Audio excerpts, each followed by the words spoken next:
Okay, I'd like to emphasize for everybody, but the information we have right now is preliminary. This is an investigation into an officer-involved shooting that occurred this morning. The information we have right now, again, is preliminary.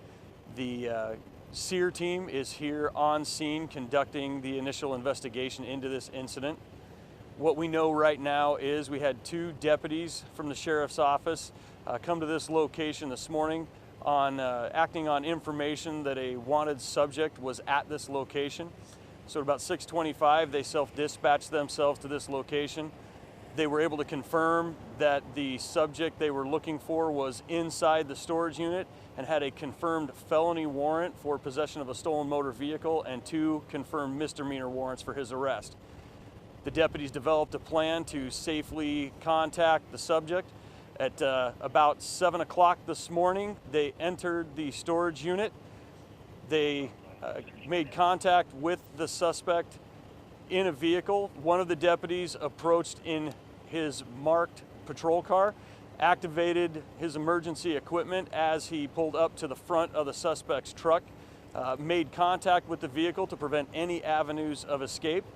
At that point, the suspect emerged from the bed of the pickup truck, did not comply with commands, jumped into the pickup truck, put the pickup truck in gear, revved the engine, and then reversed towards the second deputy who was on foot behind the vehicle.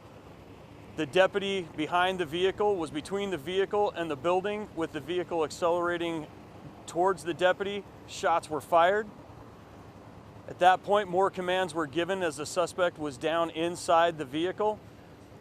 After not complying with any commands at that point, the suspect reemerged in the driver's seat, put the vehicle back into gear.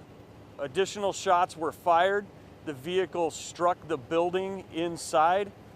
As it moved forward, as soon as the deputies could safely do so, they contacted the driver and immediately rendered aid with other subjects on scene, with other deputies and other law enforcement. The suspect is currently at a local hospital receiving medical treatment. The deputies have been placed on administrative leave pending the investigation.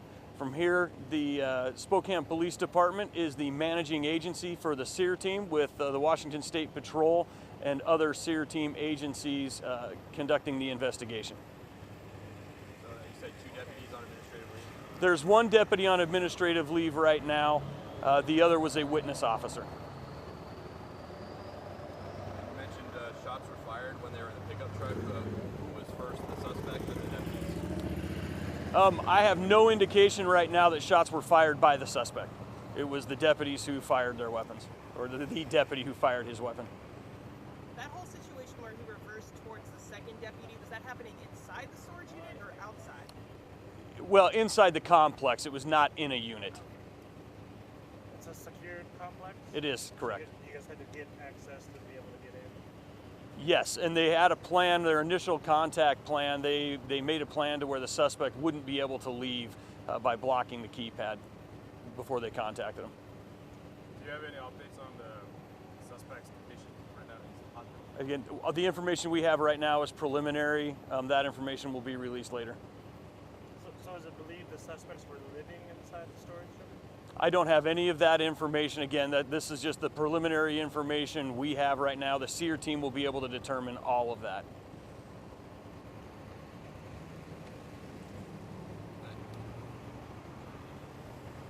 Are you able to tell us anything about those felony warrants or their force? Like I said, the felony warrant was for possession of a stolen motor vehicle. The 2 misdemeanor warrants, I just know they were confirmed. I don't know what charges those involved. The main question that I had earlier is that this is technically in SPD's jurisdiction, so how come the Sheriff's Office deputies were up here and doing this investigation? Like I said, the deputies were acting on information and intelligence they had. So, you know, they have jurisdiction everywhere inside the county. Was body cam worn while the deputies that are here, do you know? I do know that there were body-worn cameras being worn, and I know that the initial officer, the initial deputy who made contact, did have his camera activated. You're not sure if that's the deputy who fired the shots, though? Again, this is just the preliminary information I have. The SIR team will be able to answer all those questions later. No injuries to law enforcement personnel? Not that I'm aware of.